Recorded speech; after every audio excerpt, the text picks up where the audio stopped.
السلام عليكم ورحمة الله وبركاته، ازيكم يا جماعة عاملين ايه؟ يا رب تكونوا بخير وفي أحسن حال. احنا اتفقنا إن في الأيام اللي زي دي وفي مواسم الطاعات احنا مش بنعرف نتكلم في أي مواضيع جديدة غير إن احنا بس نحفز بعض ونشجع بعض على الطاعات في الأيام المباركة ديت.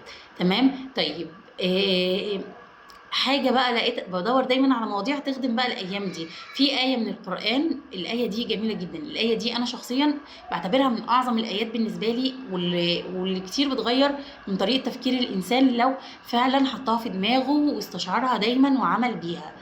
انتوا عارفين ايه أشد ندم ممكن هيندمه الإنسان في حياته؟ يا رب يبعدنا يا رب. ها؟ اوقات الانسان بيقول يا ريتني ما عملت كذا، يا ريتني عملت كذا، يا ويقعد يلوم دايما نفسه. عارفين بقى اشد ندم هيندمه الانسان ايه؟ ايه في القران بيقول فيها يا ليتني قدمت لحياتي.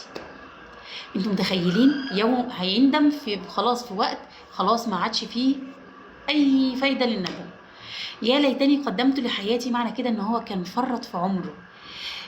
يا ليتني قدمت لحياتي، يا ليتني كنت عملت أعمال صالحة، يا ليتني كنت تصدقت، يا ليتني كنت صمت، يا ليتني كنت مثلا صليت دعيت، يعني ذكرت ربنا. يا ليتني يا ليتني. تمام. طيب احنا دلوقتي بنقول لنفسنا احنا لسه عايشين، لسه فينا نفس، لسه بنتنفس، لسه الحمد لله قادرين ان احنا نعبد ربنا.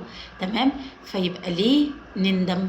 ما نحاول نكون أذكياء ونحاول من دلوقتي نعمل فعلا لحياتنا. وهنا ليه هي حياة؟ لأن هي دي فعلا الحياة الحقيقية اللي الإنسان هيعيشها.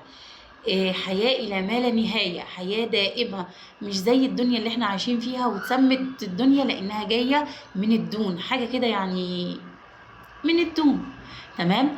فاحنا لسه بنتنفس ولسه عايشين، نقدر نذكر ربنا، نقدر نسبح ونستغفر ونصلي على النبي ونعمل الخير ونتصدق ولو بالقليل، ونصلي نوافل ونصوم نوافل كده. تمام. نكثر من الأعمال الصالحة وندعي إن هي تكون خالصة لوجه الله، وربنا يرزقنا الإخلاص في كل حاجة إحنا بنعملها. فنستشعر دايما الآية دي يا جماعة، واحنا لسه اهو احنا في موسم طاعات اهو، وفي أيام مباركة، وكمان في أشهر حرم. يعني الحسنات مضاعفة، يعني نتاجر مع ربنا ونكتر على قد ما نقدر علشان ندخر للحياة الحقيقية اللي هي بعد كده إن شاء الله بإذن الله. تمام. يبقى احنا لسه في فرصة اهوت عظيمة، لسه فاضل ايام قدامنا نقدر نستغلها. الناس اللي فوتت الايام اللي فاتت لسه في ايام جاية، ولسه في يوم عرفة. استعدوا اكتر وان شاء الله باذن الله ربنا يتقبل منا جميعا صالح الاعمال وجميع الدعوات. يلا صلوا على النبي، والسلام عليكم ورحمة الله وبركاته.